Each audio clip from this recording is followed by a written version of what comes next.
that first frame. But I did want to just point out, because Jamboard actually I've used in my own class, and it has been, it's a nice supplement to Padlet. And Grace, if we go past the 90 minutes, if you want to go a little bit past that to cover this, feel free to. Okay, I do want to be respectful of everyone's time, and I also I am recording again. Okay. Yeah. So if you, I mean, I'm doing this on my own screen, but I don't think you guys can see the top.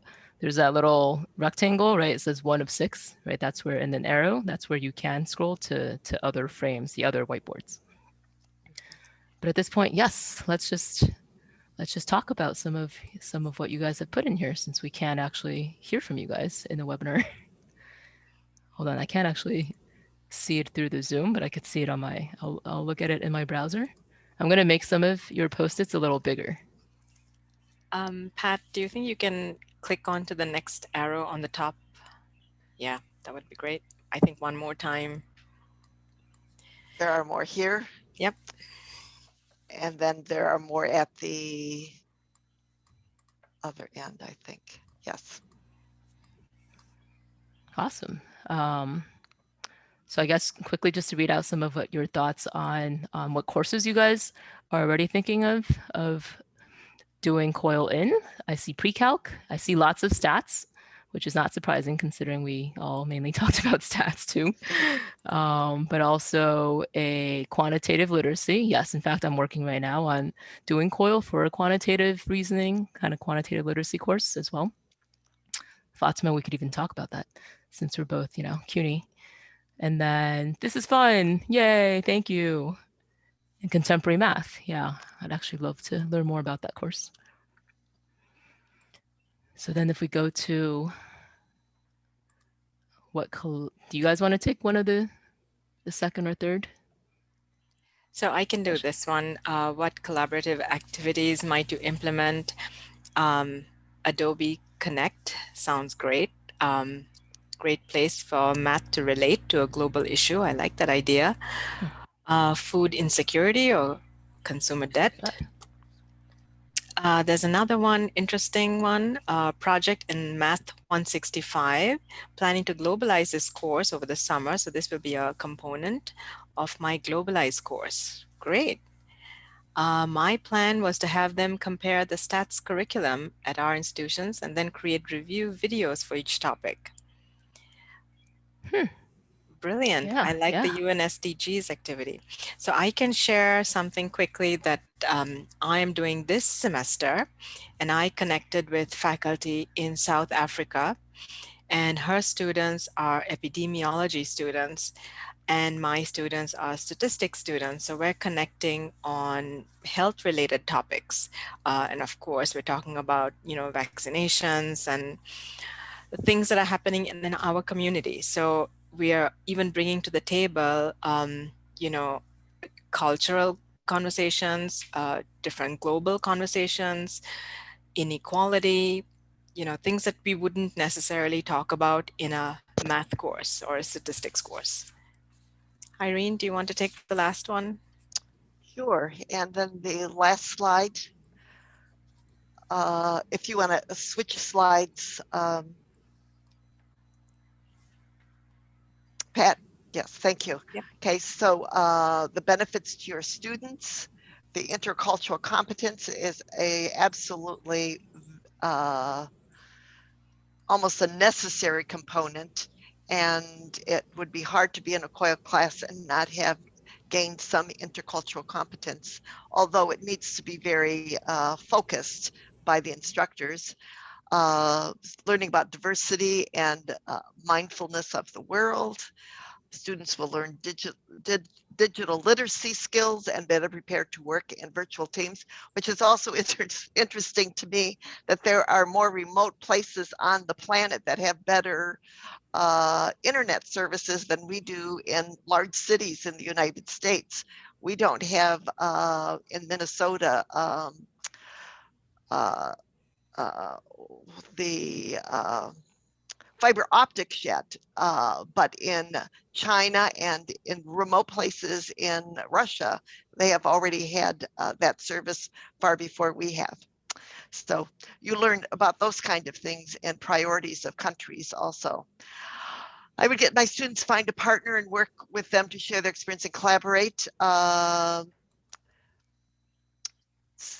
And certainly I have found that students, after they work on a project, some of them maintain relationships with students for a year or two or continuing on after the class ends. Students will use statistics to compare and contrast the impact of food insecurity on student performance. And students work with partners. Well, I've read that one. Oh, that one's a double one there. So those are all great benefits of COIL for your students, as well as language skills and the many other hidden benefits of just learning from other people in another country, and some of the assumptions that you have made you will find are really quite different. The thing for many of our students is too, we get information about other countries mostly through media and through the news. And when you talk with an individual one-to-one, you find out that the citizens of a country are much different than what we cover in the media when we talk about the governments or what are the governments like. And that certainly is another benefit with students, for students. Great. So I think we're nearing the end. Yep. I did want to quickly answer Stephen's question. How frequently do you use COIL? My guess is it varies. For me, it depends on my teaching schedule. I will say that. Like I had intended on doing it this spring. Didn't work out with my teaching schedule. But if one of you guys want to share your, Irene, it sounds like you've done this, right? Yes, I've usually done it in the fall and also in the spring. Yes. And you have done it with the same partner, right, for an extended period of time, or partners? Yes, yeah. Yes. I've had a consistent partner in Russia, and I've had 3 different partners in China. But the last partner I have in China, I've had for the last 2 years. Yes. Yeah, so I think I do hear most people like to repeat partnerships. I myself wanted to just try something different. I really was interested personally in doing a domestic COIL because I wanted to, just in light of the state of our nation, build some of the cultural divides that we're having in this country. So I was really intrigued by going that route. Shiro, do you have? So I can share that I've been doing it with different partners. I haven't repeated a COIL with the same partner only because I wanted to try out different things and see where it's going to lead. And actually that's a good segue to the next slide. If we can go back to the slides, Pat. And this is about extending COIL and research and scholarship for faculty. So if you extend this idea of COIL to beyond just the classroom, beyond just what enhances the student skills, you know, it's beneficial for faculty in many different ways. So we talked a little bit about research and scholarship, and I can share with you that you know, I connected with faculty in the Netherlands, and then I connected with faculty in Thailand, and now we're doing we're submitting an article, the 3 of us, collaboratively. You know, so you can take it beyond. And if you talk to faculty who have done this in the past, they talk about their perspectives, internationalizing their teaching methods, learning new classroom activities from their international partners, presenting together at different conferences. So think beyond the box. There's such a great future with this. And I think, Irene, you're going to talk a little bit about service, right? Yes, yes. And it also leads to additional service for faculty.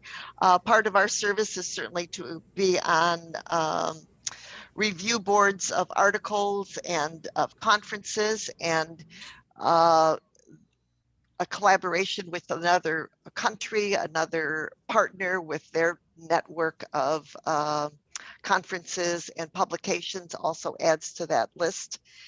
And then intercultural exchange beyond the course for students. A group of my students decided that they wanted to watch American and Russian and Chinese movies that were somewhat around the same theme. Each country would pick a movie, they'd watch it together, they'd watch it separately, but in a group in their own country, and then we'd have a discussion. It's been our Friday night at the movies, and in Russia and China it would be Saturday morning, and have discussions around different ideas and things that they saw in the movie and what it says about their culture and about our culture. Similar things have happened with book groups.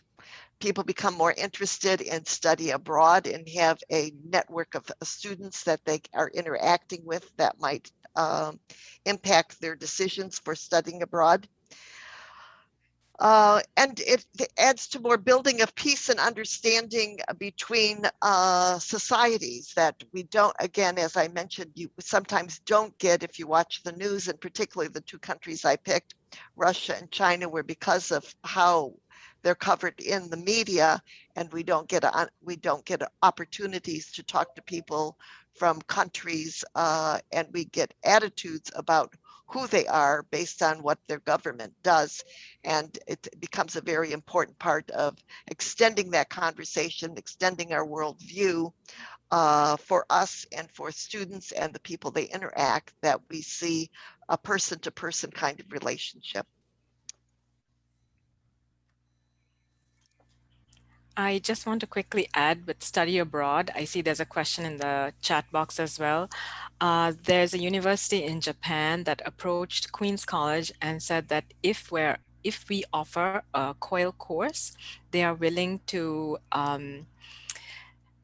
not sponsor, but engage in some sort of internship for students to attend in Japan. So, you know, there is that option where you can start a conversation where maybe a Coil course is a preparation for study abroad or some international internship. Yep, absolutely. And that's similarly what I put in response to that, Antella.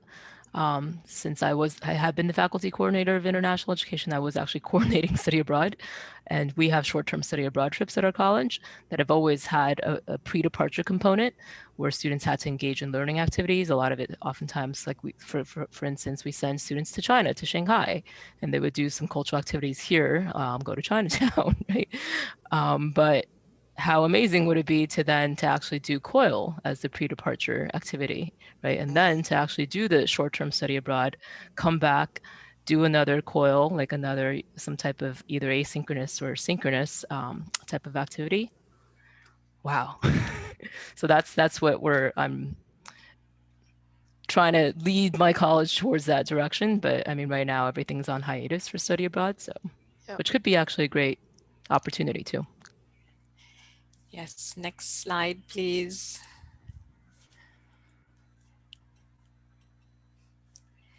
Thank you.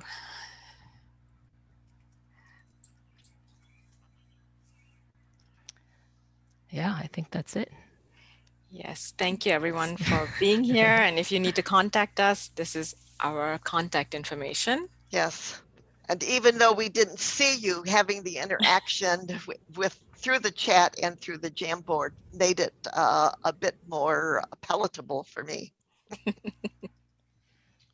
Well, This is thank you all, just ladies, for your presentation today. That was wonderful. I said this to someone else. I've done a lot of webinars over the last couple of years, and this is one I was most excited to look for, to watch.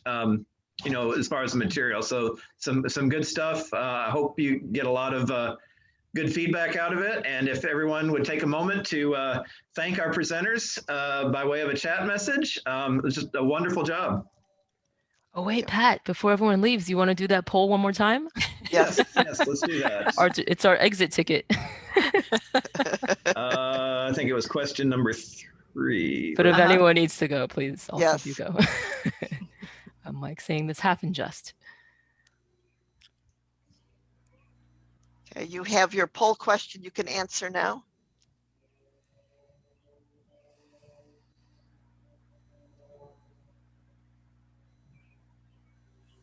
And thank you, Intella, for answering in the chat. All